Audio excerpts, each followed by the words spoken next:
y la empresa es absolutamente necesaria, ¿no? Decía Eugenio Dors que él concebía la universidad, decía, como un abrazo eficaz entre el saber y la vida, es decir, que el conocimiento y la realidad no estuvieran desgajados, sino realmente vinculados. Y lo comentaba ahora con Paco, la idea siempre de la Universidad Camilo José Cela no es entender la empresa como un lugar que aparece al final de una titulación donde un estudiante hace unas prácticas, sino que es verdaderamente la empresa la interlocución que a nosotros nos permite co-crear con ellos nuestra oferta formativa, y por eso nuestros grados o nuestros posgrados tienen muchísima relación con la universidad, porque es con la empresa, porque es de la empresa de donde nosotros sacamos las ideas para generar esas demandas de talento que tienen las empresas y adaptar nuestra oferta formativa verdaderamente a esa demanda. Para nosotros, como digo, es una alegría enorme. La Universidad Camilo José Cela cumple 25 años en este año 2025. Surgimos en el año 2000 y en ese tiempo realmente nos hemos dado cuenta que hemos pasado de un modelo universitario absolutamente tradicional a un modelo que no tiene nada que ver. En estos 25 años ha cambiado todo, desde los planes con el Plan Bolonia, que revisó todo el sistema universitario europeo con el modelo de grados, posgrados, cuando en otro tiempo eran licenciaturas, pero también lo que era el periodo universitario entonces era un momento, digamos, muy delimitado en el trayecto vital de una persona, que empezaba y comenzaba y se cerraba para siempre. Ahora la formación es continua, el lifelong learning que comentábamos antes hace que las personas estén completamente en una formación que no siempre se vincula a través de titulaciones tradicionales, sino a través de microcredenciales y ofertas formativas mucho menores, pero también la enseñanza ha pasado a deslocalizarse de espacios físicos y pasar a una enseñanza online, que muchas veces se produce incluso de forma asíncrona. También lo que era el saber hasta hace poco estaba concentrado en las universidades, pero ahora son también las empresas tecnológicas las que tienen gran parte de ese saber, ¿no?, disponible para la formación de las personas, y en ese sentido todos los elementos que integraban un modelo universitario como el que había cuando surge la Universidad Camilo José Cela en el año 2000, en cuanto a espacios físicos, alumnos, titulaciones, etcétera, ahora mismo, 25 años después, es totalmente distinto, y las universidades, especialmente las privadas, tenemos esa obligación, ¿no?, de estar al día. Así que nada, yo solamente quería daros a todos la bienvenida a la Cámara de Comercio de Bélgica y Luxemburgo, reiterar la alegría que supone para nosotros el ser socios de la Cámara, con todas las actividades que realiza, y darle la bienvenida a Paco Salcedo, a la que es su casa, y verdaderamente para nosotros es una alegría profundísima tenerte hoy entre nosotros, Paco. Pues muchísimas gracias. Bien, vamos a entrar en Sí. es porque estamos grabando la conferencia, sí, no sé qué hablo, dónde hablo y qué idioma, pero estamos grabando, por eso este pequeño micrófono, pero que todavía os hablo en directo, ¿no? Mi voz no está distorsionada. Bien, volvemos a el importante que es Paco. Aquí, muchísimas gracias por aceptar nuestra invitación y para dedicar un poco de tu tiempo a la Cámara y sus socios. Y cómo vamos a hablar de inteligencia artificial, he sido muy cutre y he puesto en ChatGPT, dame la bio de Paco Salcedo. Y os voy a leer más o menos lo que ha puesto, después me podrás corregir. En Copilot saldría mejor. Bueno, mira, por eso ya estamos aquí para aprender, porque como yo de inteligencia artificial sé poco, o lo básico, he hecho esto y tú me vas a corregir porque sé que no me fío mucho de ChatGPT. Pero bueno, eres ingeniero en telecomunicaciones de la Politécnica de Madrid, después un máster en Fontainebleau, en l'INSEAD o aquí. Después hice un máster en radiocomunicaciones espaciales en Telecom Paris y Supero. Y después In Company en INSEAD, en Fontainebleau y Madrid. Bien, entonces una formación espectacular. Y hablando de satélites, un inciso, la Cámara de Comercio ha premiado este año 2025 la Agencia Espacial Luxemburguesa, que recibirá su premio en noviembre en la gala anual de la Cámara de Comercio, donde entregamos el premio Marqués de Villalobos, que muchos de vosotros conocéis ya. Es un galardón muy importante y vendrá pues la plana mayor de la Agencia Espacial. Te invitaremos porque Pues seguramente me encanta. tendráis, Claro, sí, tendráis ahí ahí. empecé. Sí. Así que bien. Después fuiste, no voy a leer todo, por supuesto, pero bueno, has trabajado, que yo sepa, 15 años en Telefónica, más o menos. Bueno, explica un poco, porque francamente esto no tiene interés. Hazme un resumen, así la gente te sirve un poco y después nos explicas un poco la visión que tienes tú y que probablemente no tenemos nosotros por ser un poco ajeno al fondo del asunto. Sí, bueno, lo primero, muchísimas gracias. Para mí es un placer estar aquí, especialmente porque también como francófono, pues especial cariño a todo lo que presenta la francofonía a nivel mundial y también pues por los amigos que tengo belgas, así que muchos ya os he anticipado que vienen aquí a Madrid pronto, así que les introduciré de manera adecuada con la Cámara de Comercio, así que muy bien. Sí, exactamente, así que podemos hacer otra sesión en francés cuando queráis, estaré encantado de hacerlo. Bueno, pues mi trayectoria os han contado un poquito, 15 años en Telefónica, de ahí me fui a Emiratos Árabes, 10 años en Dubái, primero en Etisalat y después ya en Microsoft. Bueno, pues toda mi vida he estado primero en las telecomunicaciones, después en el mundo del IT, y desde que estuve en Microsoft esto es como coger un tren de alta velocidad en marcha, sobre todo con cómo está ocurriendo en la tecnología ahora mismo. Y para mí un placer el tomar el puesto en España, llevando la operación de Microsoft aquí desde enero. Son unos meses, aunque me parece que ya son años, porque por toda la intensidad de cómo va esto. Y si queréis, pues podemos hacer este tiempo como queráis. Yo, si queréis, os cuento un poquito algunas, nociones y de estrategia de lo que queremos hacer en el país. Puedo hablaros un poco de lo que está ocurriendo y después preguntáis lo que queráis, ¿no? Y como también tu visión a pocos años. Exacto, de qué es lo que va a pasar, ¿no? Estaremos o no. Eso es. Pero interrumpidme en cualquier momento, preguntar lo que queráis, ¿vale? Porque si no, si hablo yo todo el rato, pues esto no. Y sobre todo, sentiros libres de preguntar cualquier cosa, preguntas difíciles, lo que queráis, de cualquier tema. Entonces, bueno, lo primero, la inteligencia artificial es de lo que habla todo el mundo, es el momento en el que estamos embarcados ahora mismo. Siempre decimos que el valor de la inteligencia artificial no está tanto en quien la inventa, sino el que mejor la aplique. Y muchas veces, especialmente en Europa, que a veces tenemos la sensación de que hemos perdido un tren, intentamos, es verdad que las empresas, los líderes globales, pues son más empresas americanas, pero bueno, tenemos la oportunidad de ser líderes en la aplicación y extracción de valor de la inteligencia artificial, que como tecnología de propósito general, el valor está en la aplicación, no tanto en quien lo inventa.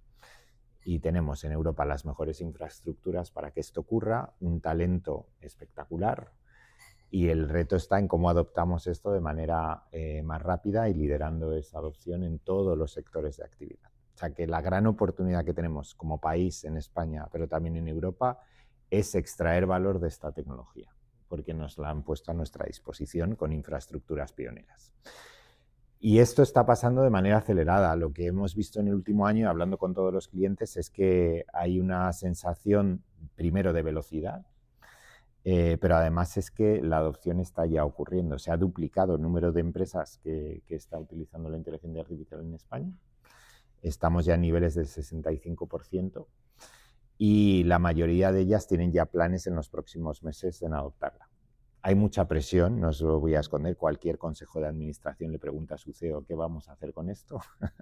Y los CEOs se vuelven a sus equipos de tecnología y bueno, pues hay cierta sensación de me estoy perdiendo algo, mis competidores están haciendo algo que yo no estoy haciendo y en ese camino estamos. Y dentro de esta sensación de velocidad sí que están ocurriendo ya implementaciones que vemos de valor y vamos a ver ejemplos y lo vais a ver como usuarios, pero también en vuestras organizaciones, ¿vale? Y os comentaré algunos. Todo esto está ocurriendo ya. Y hemos pasado distintas olas. La inteligencia artificial no es nuevo. La inteligencia artificial lleva tiempo, sobre todo en lo que conocemos como machine learning, donde cogíamos una serie de datos y éramos capaces de, ¿verdad?, de extraer un valor y de hacer predecir cuando una máquina iba a fallar o predecir cierto tipo de comportamientos. Y esto no es nuevo, lleva mucho tiempo. La gran novedad es lo que es la inteligencia artificial generativa, lo primero, que es la que nos permite hablar con las máquinas en lenguaje natural y que nos entiendan, ¿vale? Y a esto sumamos la siguiente ola que está pasando ahora mismo, que es la inteligencia artificial que llamamos agéntica. Y de esto hablaremos un poquito más, que es cuando ya la inteligencia, los programas de inteligencia artificial son capaces de tomar acciones por nosotros, ¿vale? Y además lo curioso es que los agentes entre ellos hablan también en lenguaje natural. Y esto es curioso de ver, porque normalmente tú esperas que un programa informático se comunique con otro en ceros y unos. Pero cuando ves que un agente de inteligencia artificial en un proceso de negocio le habla en lenguaje natural a otro agente y éste lo entiende, esto ya nos permite pues otro tipo de posibilidades. Entonces, vamos a pasar de hasta ahora nosotros nos hemos adaptado a las máquinas. Nosotros nos hemos forzado a aprender lenguajes de programación bastante, pues tediosos. Nos hemos adaptado a hacer formularios bastante complicados a la hora de acceder a una universidad o a la hora de pedir vacaciones en mi empresa o a la hora de cualquier trámite. Entonces, el paradigma cambia porque ahora llevamos el terreno, el juego a nuestro terreno. Es decir, con las máquinas hablamos ya en nuestro idioma y nos entienden. Y esto es una gran liberación. Y en esa liberación nos va a permitir ser más productivos, innovar mejor, liberar recursos, crear de manera mucho más potente. Y entonces en este lenguaje natural nos liberamos de formularios, nos liberamos de quizás la tensión que hemos creado en los trabajadores del conocimiento, del estrés mental de gestionar toda esta información rodeados de programas y máquinas que no se adaptan a una forma ideal de interactuar con ellos. Entonces esto es un cambio fundamental que nos permite innovar a un nivel hasta ahora nunca visto. Entonces, vamos a ver, en cualquier relación con un cliente, la interacción va a ser mucho más natural y lo vais a ver en todos los ámbitos y los contact centers se van a transformar. Cualquier aplicación que tenga una interfaz con clientes, sea una web, sea una app, va a tener la inteligencia artificial embebida y va a permitirnos interactuar de manera mucho más sencilla. Lo estamos viendo ya, por ejemplo, en casos en transcripción médica. Cuando tú vas al médico, ¿qué pasa? Que el médico, estás con la consulta y luego se pasa la mitad del tiempo escribiendo y te un momento al final de la consulta extraño en el cual el hombre... Bueno, pues ya con transcripción médica es posible que la inteligencia artificial escuche esta conversación y automáticamente articule el informe para que el médico se lo revise y le dé un botón. O cuando uno va a poner una denuncia a una comisaría, pues ya hay prototipos. Se presentó con los Mossos en Mobile, en el cual tú hablas con un asistente de inteligencia artificial lo que te ha pasado en cualquier idioma. Y en Barcelona hay gente de todos los países y te hace preguntas para clarificar. Y bueno, a partir de ahí te saca un informe que es la denuncia. Bueno, estos son ejemplos en la interacción, pero luego si vemos en los procesos de las compañías, toda la automatización que podéis hacer con agentes. Los procesos, cuando tú tienes un proceso de negocio en cualquier organización, ¿dónde está el factor limitante? En las aplicaciones. Dice, no, es que para cambiar este proceso me tengo que meter en un desarrollo del módulo de Oracle. Entonces, esto cambia. Cada vez vamos a ser capaces de diseñar procesos organizativos soportados con agentes. Y vamos a tener en las organizaciones que aprender a gestionar estos agentes de IA. La gente va a ser jefe de agentes de IA y vas a poder rediseñarte tus procesos. Y esto es sorprendentemente sencillo. Cuando tú ves lo que estamos lanzando ahora para empoderar a cualquier trabajador del conocimiento a hacerse sus agentes, igual que antes te hacías tus macros de Excel o te hacías... Esto cambia también la forma en la que uno va a poder innovar en los procesos de negocio. Sí, sí, sí. Sí, por favor, es hacerlo tal. Y ahora luego, dale. Gracias. Me presento brevemente, Fernando. Emprendedor fintech y también business angel, invertido en alguna startup. rubro y todos los días uso inteligencia artificial en el trabajo y todo el día promuevo que la gente experimente en el curro. Como decía mi cofundador el otro día, como pillemos a alguien que no usa inteligencia artificial en la organización, luchamos. Obviamente lo decimos en plan de broma, pero es un mensaje. Mi pregunta relacionada con los agentes es ¿qué visión tienes tú, qué visión eventualmente tiene Microsoft en relación a la responsabilidad de los agentes, en relación a la identificación de los agentes? Y yo que me dedico a un contexto regulado, soy fundador de Vengo, empresa que presta servicios regulados, supervisada por el Banco de España, participante directo en Iberpay. Tenemos ya una API preparada con el protocolo MCP, un protocolo de un competidor o un jugador en el espacio, que precisamente facilita la comunicación de los LLMs con APIs, con propuestas programáticas de petición-respuesta. Y estamos preparando la API precisamente para atender peticiones de agentes. Y una de las cuestiones que nos estamos planteando es qué es conocer a un agente, con qué autoridad delegada. Y estas son preguntas que nos estamos haciendo y en relación a estas preguntas, como justo están agentes, ¿qué propuesta de valor, qué visión? Pues mira, lo primero es que tocas un tema muy importante, que es la identidad. O sea, en ciberseguridad hay 3 elementos que hay que controlar, que es el dato, la identidad y el dispositivo, además de otros.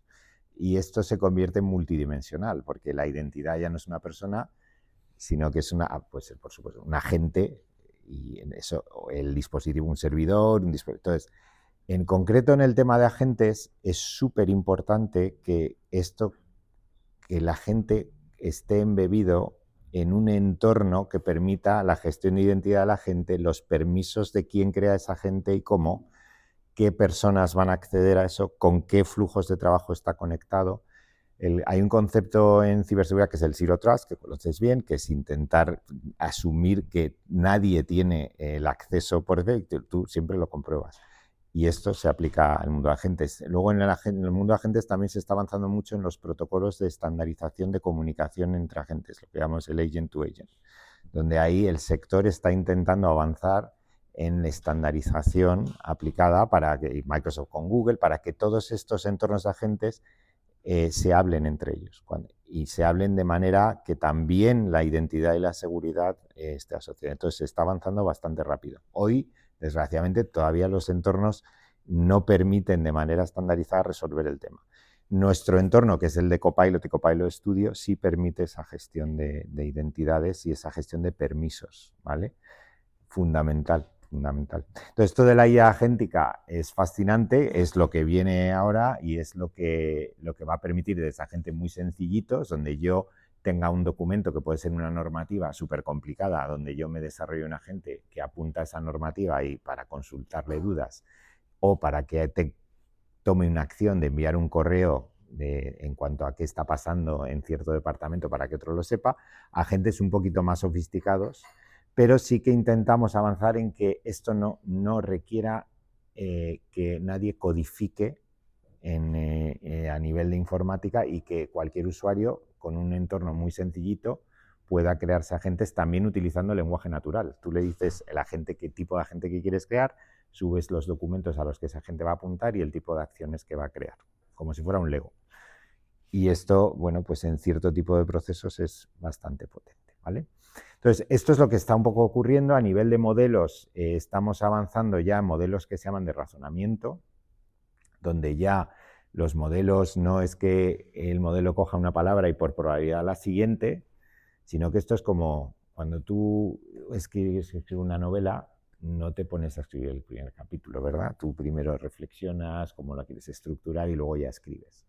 La evolución de los modelos de razonamiento es precisamente esa, que en lugar de los modelos de ahora que se ponen a escribir directamente el primer capítulo, reflexionan, hacen como un bloc de notas, evalúan ese bloc de notas y cuando ya lo tienen seguro, escriben. Y esos son los modelos de razonamiento que vais a ver ahora que se lanzan, pues por ejemplo, lo que hemos lanzado en el Analyst o el Researcher en Copilot. Entonces, es el siguiente paso. Pero bueno, quería daros la sensación de que esto avanza rápido, tiene valor e impacto en la sociedad, nos va a permitir resolver desafíos que tenemos como sociedad muy importantes, claramente en España el tema de la productividad, pero también abordar temas como el envejecimiento de la población para crear una sanidad mucho más sostenible que permita hacer una medicina mucho más de precisión, pero también que nos resuelva los cuellos de botella que tenemos. Los temas de talento, o sea, nos permite abordar temas de impacto país, ¿vale? Por eso en España lo que hemos establecido es un programa de transformación en 5 grandes ejes, si queréis los comento un poco y vais, ¿vale? El primero es que esto sin infraestructuras adecuadas pues sería complicado, porque la inteligencia artificial requiere grandes dosis de computación. Pero además es que sin datos no funciona la inteligencia artificial, con lo cual tú tienes que tener las estructuras adecuadas que permitan a las empresas gestionar sus datos de manera segura, de manera eficiente, de manera escalable. Y luego, pues, ¿no?, que cuanto más gente decida adoptar tecnologías de nube, más posibilidades de innovación tendrán. La buena noticia es que en España es uno de los países ahora mismo con mayor infraestructura de nube, no solo nuestra, también de nuestros competidores. En Microsoft tenemos la región de Madrid, que abrimos, ya está disponible, con sus 3 zonas de disponibilidad, más de 13 centros de datos, y anunciamos la región de Aragón, que va a ser una de las más grandes de Europa, ¿vale? Esto es muy, muy importante porque nos permite que no solo tener la infraestructura adecuada, sino todos los servicios que las empresas pueden consumir que van a estar en España. Esto es importante por nivel de latencia y por nivel de coste. Pero también para cualquier emprendedor, esto es una plataforma de programación y para que desarrollen propiedad intelectual. Entonces, bueno, tenemos muchos ejemplos de startups en España, Mitiga, Factorial, tenemos Multiverse, tenemos que cada vez más están utilizando estas plataformas para innovar, poner sus productos y luego vender en los marketplaces de nuestros o de nuestros competidores. Entonces, en ese sentido estamos bien en España. Y además estas infraestructuras cada vez son más sostenibles. Yo no sé si habéis tenido, ¿alguien ha entrado a un centro de datos alguna vez? ¿Sí? Bueno, los de antes, cuando antes ibas a un centro de datos, te tenías que abrigar, hacía frío, porque claro, estas máquinas disipan calor y entonces, bueno, pues había sistemas de aire acondicionado. Ahora tú vas a un centro de datos y estás a 30 grados. ¿Por qué? Porque se refrigeran con aire de la calle. Lo que haces es meter aire de la calle que se mezcla con el calor que generan los servidores. ¿Y dónde está el trigger? Cuando fuera hace más de 32 grados es cuando tienes que actuar. Antes se actuaba vaporizando otra vez agua en la entrada del aire y con eso ya bajabas como cuando estás en una terracita por ahí. Ahora ya tenemos tecnología de circuito cerrado como en un coche, con lo cual no gastas agua y puedes actuar a nivel de servidor. Pero fíjate que hasta menos de 32 grados se refrigera con aire de la calle. Ya hemos conseguido ese nivel de eficiencia. Entonces cada vez son más sostenibles, no consumen agua. Y luego, bueno, pues nos permiten tener mucha más eficiencia que centros de datos pequeños, ¿no? Lo digo porque sí que hay cierto debate en la calle también de la sostenibilidad, de si esto tensiona la red eléctrica, de si consumen agua. Nosotros en Microsoft sí que tenemos objetivos en 2030 de ser neutros o negativos en carbono y en 2050 de haber eliminado toda la huella histórica. Lo cual, y eso era antes de la IA, esto es como dices, no, yo tengo un moonshot de conseguir esto, pero es que ahora la Luna está 4 veces más lejos. Pero bueno, es verdad que eso es un tema importante en la compañía y también por eso se eligió España, porque España es de los países del mundo con mayor disponibilidad de energía renovable y una de las energías más baratas de Europa. ¿Vale? De hecho, parte de la incidencia que hubo viene también porque tenemos que aprender a gestionar un mix distinto de tecnologías con un alto componente de renovables. Pero eso es bueno para Microsoft y es bueno para que sigamos atrayendo inversión, ¿vale? Entonces, las infraestructuras muy importantes. En el de discusión europea, que lo hablábamos antes y sabéis cómo de importantes son los temas de soberanía digital en Europa, de resiliencia digital, con toda la geopolítica que está ocurriendo. Sí que hicimos un anuncio hace un par de semanas en Bruselas con los compromisos de Microsoft con Europa en 5 ámbitos. Desde luego la ciberseguridad, pero hay uno muy importante que es el compromiso de Europa para que los activos que están en Europa sean europeos y controlados por europeos, ¿vale? Entonces ahí hemos anunciado que creamos una entidad europea que supervisa todos los centros de datos y la operación de estos centros en Europa con personal europeo exclusivamente. Y que también nos comprometemos a denunciar a cualquier administración, en especial a la americana, si nos obligara a abandonar las operaciones en Europa o requiriera de datos de ciudadanos europeos. Más allá de asegurar lo que llamamos la EU Data Boundary, que los datos se procesen y se alojen solo en Europa, y herramientas de soberanía que tienen que ver con la encriptación de claves, la manera en la que se gestionan los temas de confidential compute. Y esa es otra línea súper estratégica para que no solo estas inversiones ocurran, sino que ocurran de manera segura y probada y que nadie tenga duda de que esto puede poner en riesgo a cualquier empresa o gobierno que ponga sus datos o sus infraestructuras ahí. Y una apuesta por la industria europea. Entonces, las infraestructuras yo creo que es el primer pilar de transformación de país y estamos bien. El segundo es la aceleración de la adopción y ya lo he comentado, es muy importante no solo tener las infraestructuras, sino que esto ocurra y genere valor. Y en esa estamos. Y 90% de mi esfuerzo es que esto pues sea una realidad y tenga valor en todos los ámbitos y sectores, ¿vale? Valor en la experiencia, en mejorar la experiencia de vuestros clientes, en que seamos más eficientes, en que esto nos va a cambiar la forma en la que trabajamos. La productividad personal nuestra se va a ver impactada en muchos ámbitos, en lo bueno, pero también en el reto de saber utilizar estas herramientas. Pero hay una gran oportunidad ahí. El innovar a velocidades hasta ahora nunca vistas. Nosotros hemos lanzado más servicios este año que en los 3 anteriores, en parte porque 50% del código de todos nuestros servicios lo escribe GitHub Copilot. Lo escribe, y esto es en programación, pero imaginaros en la creación de contenidos, en la creación de contenido audiovisual, lo estamos aplicando también en la creación de videojuegos. Esto acelera la innovación. Imagínate en el diseño industrial. Entonces, esa capacidad de utilizar estas herramientas para innovar es también muy relevante. Entonces, que esto se use y se adopte y que lideremos la adopción y tengamos impacto es súper importante. Tercer eje es la ciberseguridad.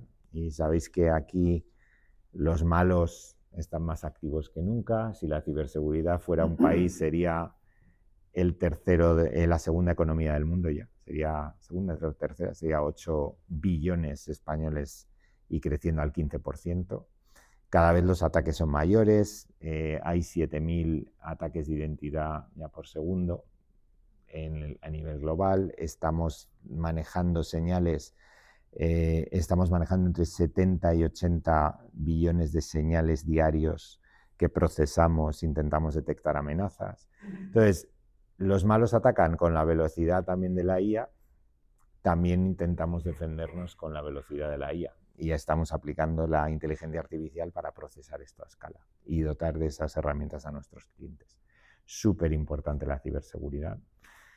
Y el cuarto también es generar valor con nuestro ecosistema de partners en España a nivel local. Tenemos 12.000 empresas, partners, y esto es más empleo, es impacto de industria nacional, porque nosotros vendemos tecnología, pero no la implementamos, la implementan nuestros partners. Y esto es un gran valor, porque calculamos cada euro que los clientes se gastan en nuestra tecnología genera un valor de 8 euros en nuestros partners. Y si además son partners de creación de propiedad intelectual sobre nuestra plataforma como emprendedores, estos niveles son más de 10 veces, 11 veces el valor. Entonces, y el último, y muy importante, el talento y la brecha digital. España es el 4º país de Europa en uso de IA, pero el 14º en disponibilidad de talento, y esto es súper importante, la labor que estáis haciendo con las nuevas carreras. Nosotros, mientras, tenemos programas de skilling. A nivel nacional tenemos el compromiso de formar a 1 millón de personas en inteligencia artificial en 2025, pero también con nuestros clientes trabajando en programas mucho más específicos y más sofisticados para que tener los recursos adecuados. Hoy hay un gap. Hoy creo que Indesias, el dato era que el 50% de las plazas que habían salido en temas de tecnología no se habían cubierto el año pasado. Entonces, infraestructuras, adopción, ciberseguridad, ecosistema tecnológico nacional y brecha digital y talento digital serían los ejes, ¿no? Entonces, bueno, por daros un poco lo que estamos haciendo, no tampoco, o sea, quería daros esos mensajes. Creo que la oportunidad es buenísima. Calculamos que entre 2024 y 2030 el impacto en PIB en España puede ser de 100.000 millones, solo calculando el aporte que puede tener las tecnologías de Microsoft, imaginaros el resto, y la creación de 200.000 puestos de trabajo. Porque positivos, o calculando también las netos, netos. Ahí. Bueno, paradójicamente, cuando hablamos que la IA puede eliminar puestos de trabajo, hay escasez en el sector y luego además los clientes necesitan perfiles, nuestros partners, y luego hay nuevas actividades. No cabe duda que hay una parte de eficiencia, pero no, esto no es neto, esto es directamente por esto, lo que se pueda eficientar no está ahí, ¿vale? Lo que ocurre es que, fíjate, si tú piensas cuando salió Internet y el comercio online en el sector retail, que decíamos que iba a desaparecer, y lo sabes bien, José Luis, porque operas, o sea, en las tiendas físicas siguen ahí. Hoy en el sector retail trabaja más gente que antes de que hubiera el comercio electrónico. Entonces, yo creo que va a haber funciones que sufrirán. Pensamos que esto va a permitir hacer muchas más cosas e innovar. Si pensamos en la cantidad de tiempo que perdemos en gestionar la información, si esto se libera, vamos a poder aplicarlo a tareas de mayor valor. Eso claramente en los gestores, en los trabajadores del conocimiento. Evidentemente, como en cualquier revolución, igual que pasó con la electricidad o como pasó con la máquina de vapor, hay trabajos que se verán totalmente impactados. Los contact centers, evidentemente, necesitarán menos gente, pero la gente que tenga realizará tareas de mucho más nivel. Al final hay una transformación, pero a nivel de productividad, de innovación, el impacto es claro, ¿vale? Y ya termino. Nuestro mensaje y nuestros vídeos siempre terminan con el mensaje "You are the pilot". Esto es muy importante, lo hemos llamado copilot, no autopilot. Y es súper importante la supervisión humana de lo que hace la inteligencia artificial.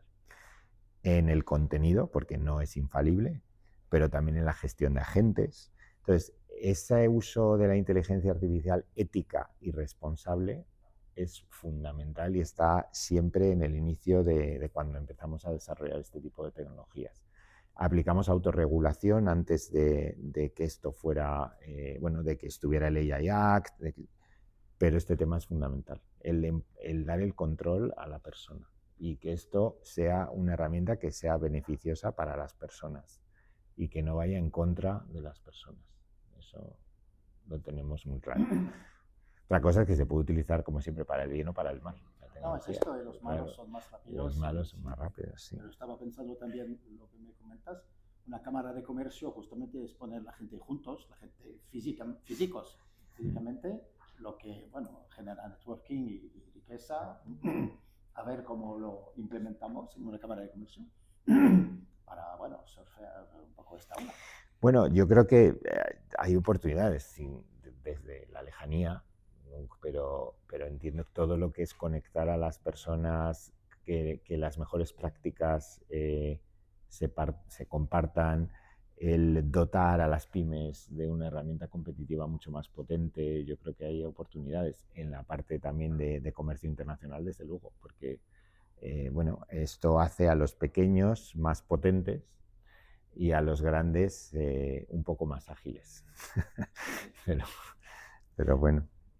En este sentido que estabais hablando, bueno, yo me llamo Román, soy director de la Escuela Politécnica de la Universidad, para los externos. En ese sentido que estabais hablando, ¿no os da un poco de vértigo o no tenéis la sensación de que esto no se está comunicando a la sociedad de manera adecuada? Me explico, en el sentido de, sobre todo, en la parte, efectivamente, tenemos la inteligencia artificial generativa, la agéntica y la de toma de decisiones. ¿No pensáis, no os da un poco de vértigo que la toma de decisiones nos sobrepase y en algún momento perdamos las riendas de esto? Uno y dos, ¿vale? No es una pregunta para poneros en apuros, Bueno, estas son las bienvenidas. Y dos, ¿no preocupa o no existe una cierta preocupación con que una buena parte de la población se quede desconectada de esto?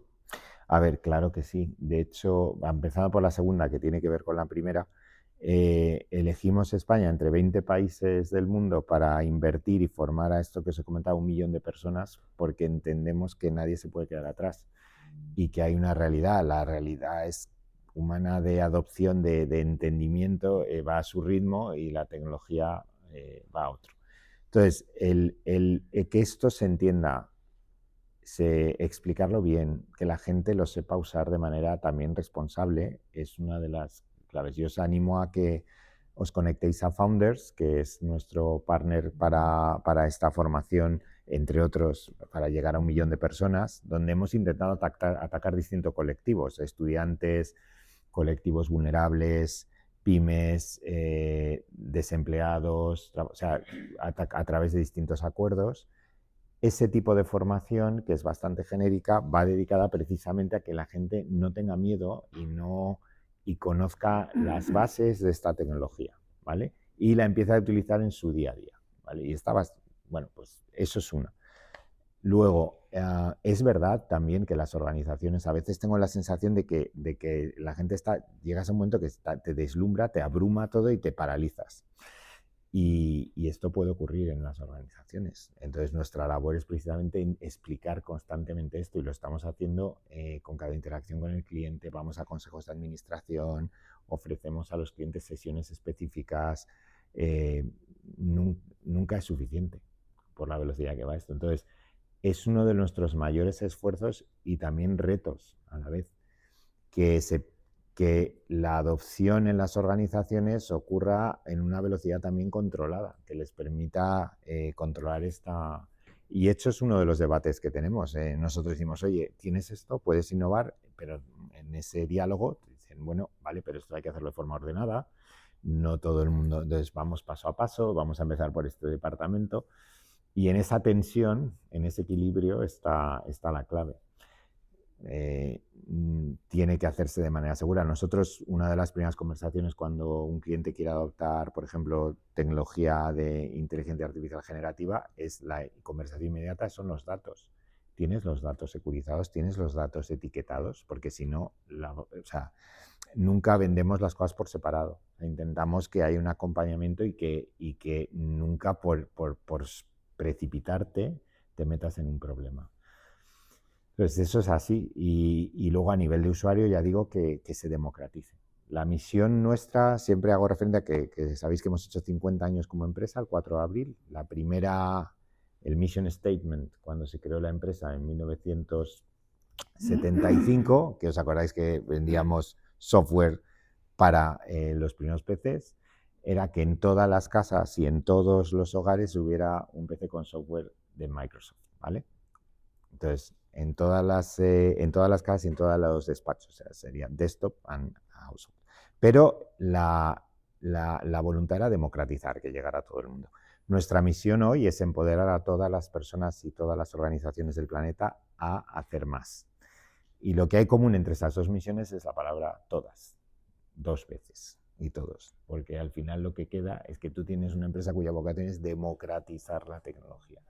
Y en ese ejercicio de democratización, uno de los principales problemas que tenemos, aparte de la disponibilidad de infraestructuras, es la capacitación de las personas, ¿no?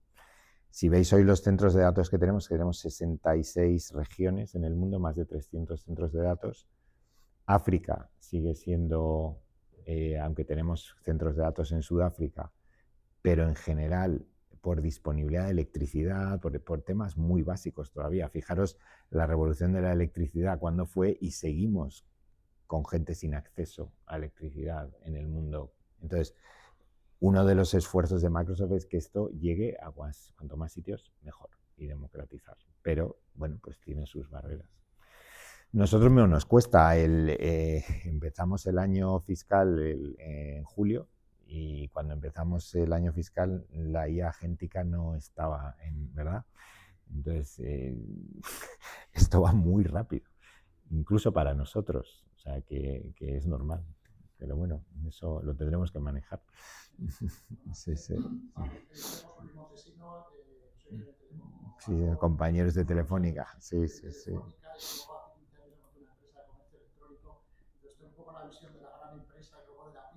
Un valiente, además, un valiente y enhorabuena, hombre, vamos. Has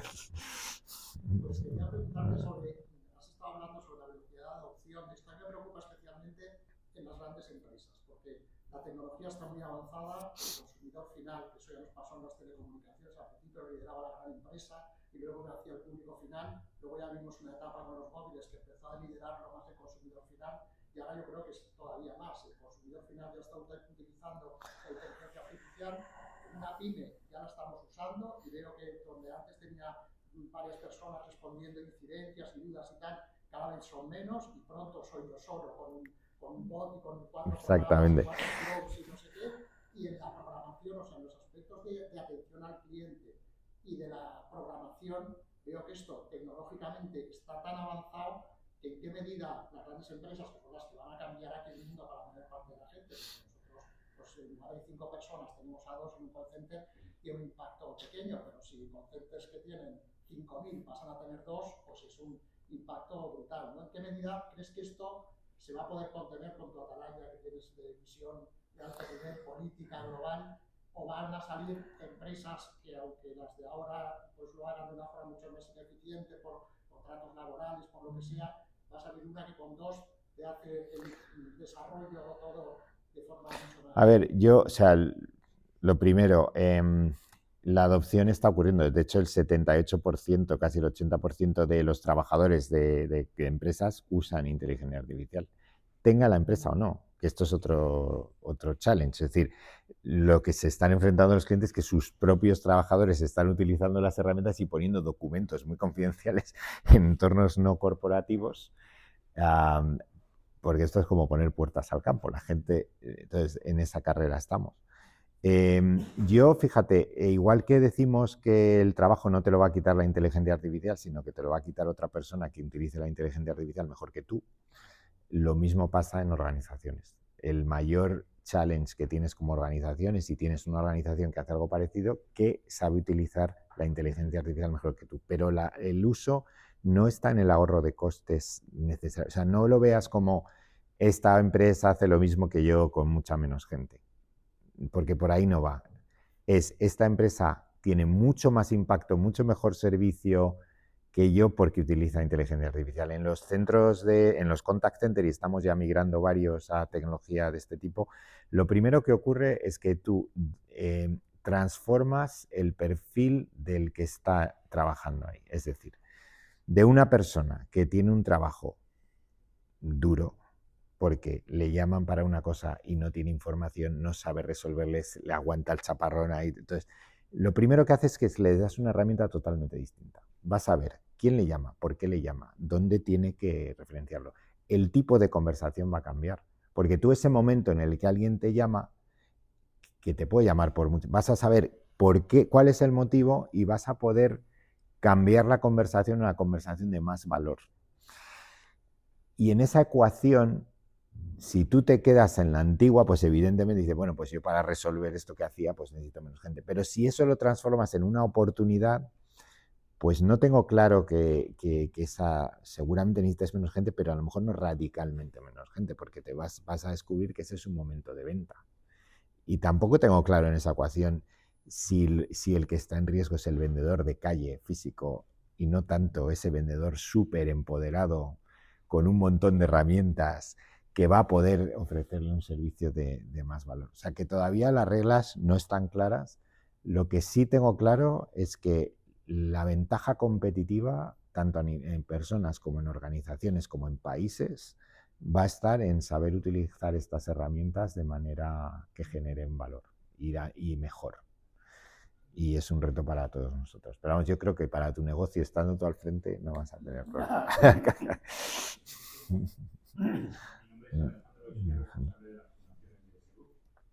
El grupo SEC no solo tiene la Universidad Camilo José Cela, sino también 14 colegios